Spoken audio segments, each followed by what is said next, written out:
भाजपा सरकार को मोदी के नाम पे विश्वास बिल्कुल नहीं है और हमारा जीत का आधार तो जनता है कि अब जनता को भी मोदी जी के नाम पे कोई विश्वास नहीं रह गया। और मैं तो आपको इनके खुद सरकार में जो आदमी हैं उनके बारे में बता रही थी, उनको भी विश्वास नहीं है और जनता तो पूरी तरह समझ ही गई है कि मोदी जी के नाम पे अब वोट नहीं दिए जा सकते।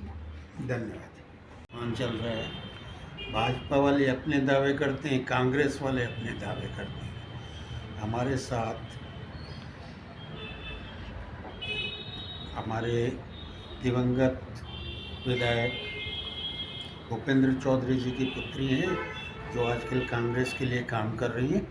हम उनसे जानना चाहेंगे कि आजकल ओम प्रकाश धनखड़ जी रोज बड़े जोरों से कह रहे हैं पन्ना प्रमुख हमें चुनाव जिताएंगे। आप क्या कहती हैं पन्ना प्रमुख के बारे में?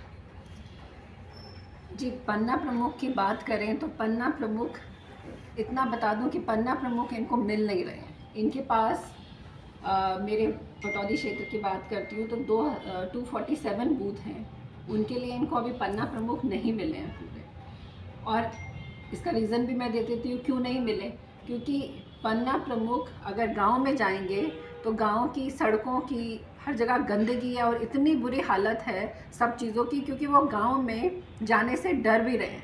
तो ये एक तरह के तो इन्होंने बूथ एजेंट बनाए हैं, पर मुझे नहीं लगता इनके पास नंबर्स हैं कि इनके पन्ना प्रमुख पूरे प्रदेश के लिए कंप्लीट बैठ रहे हैं। के लिए पन्ना प्रमुख नहीं बैठ रहे। मुख्यमंत्री जी रोज घोषणाएं करते हैं कि हमने जनता के लिए करोड़ों के काम किए और अब इतने काम कर रहे हैं, तो क्या हुआ, जनता को पसंद नहीं आएंगे?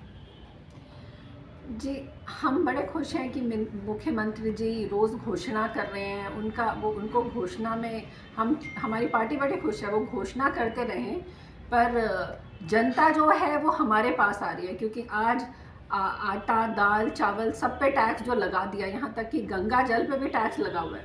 जनता पूरी दुखी है और इनको घोषणा करने दीजिए। जनता हमारे पास आ रही है और अपने मुद्दे लेके आ रही है और जनता बदलाव देखना चाहती है।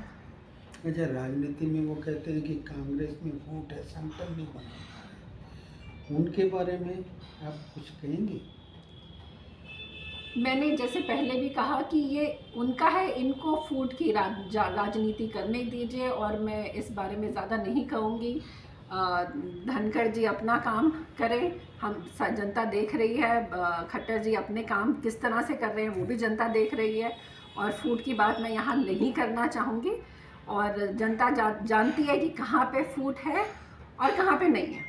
तो अभी जो जिस तरह की राजनीति चल रही है उससे हम बड़े खुश हैं। और आगे आने वाले समय में 3 दिसंबर की ही बात कर लेते हैं, 5 प्रदेशों में जब सत्ता हमारे पास आएगी तो सारी चीज़ें मुझे लगता है प्रत्यक्ष रूप में सब चीज़ें साफ हो जाएंगी। ये राजनीति में खेल होता है चुनाव से पहले कि दल बदल के लोग अपने स्वार्थ के लिए कहीं ना कहीं जाने लगते हैं।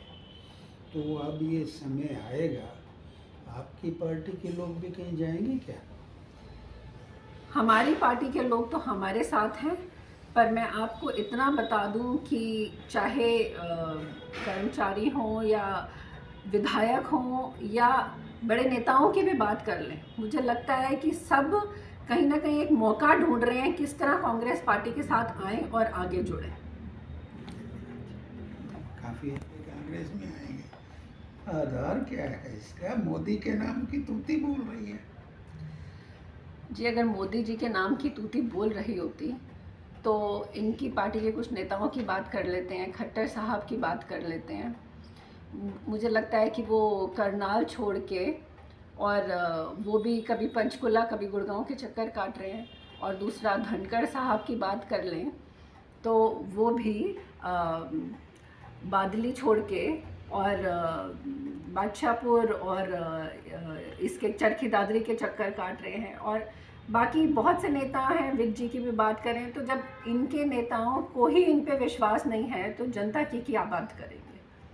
तो आपका लक्ष्य कहने का ये हुआ कि भाजपा सरकार को भी अब मोदी के नाम पर विश्वास नहीं है, यही आपके जीत का आधार है?